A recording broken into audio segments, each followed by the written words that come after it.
बिस्मिल्लाहिर्रहमानिर्रहीम। बाज़ दोस्त अहबाब ये कहते हैं कि हम जब प्रॉपर्टी ख़रीदते हैं तो हमारे साथ फ़्रॉड हो जाता है। पहले भी हमने एक प्लाट ख़रीदा था, हमारे साथ फ़्रॉड हो गया। फिर हमने मकान ख़रीदा, उसमें भी हमारे साथ फ़्रॉड हो गया। तो हमारी किस्मत ही ख़राब है। पता नहीं ये क्या तकदीर का हेर फेर है, या शायद अल्लाह की तरफ से हम पर कोई आजमाइश आ जाती है। तो इसका जवाब ये है मोहतरम भाई, ना तो ये कोई अल्लाह की तरफ से आजमाइश है और ना ही ये किस्मत का हेर फेर है।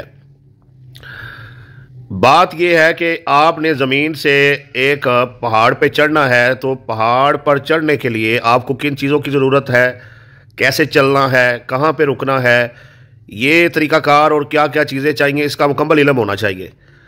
और अगर आप जाने अनजाने में चढ़ेंगे तो आप गिर भी सकते हैं, आपके बाजू पे चोट आ सकती है, टांगों में आ सकती है, अल्लाह ना करे आपकी जान भी जा सकती है। तो अगर आप बग़ैर एहतियाती तदाबीर के, बग़ैर जाने के सफ़र किस तरीके से करना है सफ़र करें और कोई चोट लगे और आप उसको किस्मत या तकदीर पे डाल दें, तो ये सही नहीं है। प्रॉपर्टी खरीदते हुए बुनियादी गलती जो आप करते हैं वो ये करते हैं कि ना तो आपको रिकॉर्ड पटवार खाने में जाकर चेक करना आता है, ना ही आपको फ़र्द पढ़नी आती है कि ये जो फ़र्द आपको दी जा रही है वो कौन सी है, ना ही आपको प्रोफेशनल तरीके से बयाने का स्टाम्प करवाना आता है, ना ही फुल पेमेंट का स्टाम्प करवाना आता है, ना ही रजिस्ट्री सही तरीके से करवानी आती है। तो जब आपको इन सारी चीज़ों का अंदाज़ा नहीं होता और ना ही आपको ये पता होता है कि फ़लाँ सोसाइटी है, इसमें प्लाट ख़रीदना चाहिए या नहीं ख़रीदना चाहिए, तो फिर आपके साथ अक्सर फ्रॉड हो जाता है।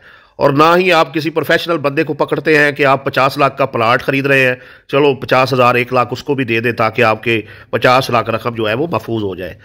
तो जब आप अपनी तरफ से खुद साख्ता चीज़ें करेंगे तो नुकसान होगा। मेरे दांतों में दर्द है तो मैं जो दांतों का स्पेशलिस्ट है डॉक्टर, उसके पास जाऊं, वो मुझे बताए कि इसमें मैं कौन सी मेडिसिन खाऊं, क्या एहतियाती तदाबीर करनी है।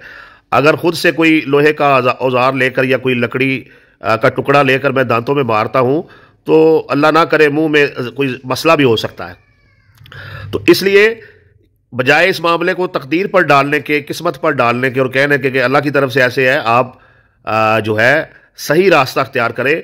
इंशाअल्लाह ताला आपको प्रॉपर्टी भी सही खरीद पाएंगे और आपको उसमें फ़ायदा भी होगा। थोड़ी सी बचत के लिए अपने करोड़ों डुबो देते हैं, ये आपकी चालाकियाँ ही आपको खा गई हैं, या आपकी गफलत जो है, काहली और सुस्ती जो है वो आपको खा गई है। ठीक है जी।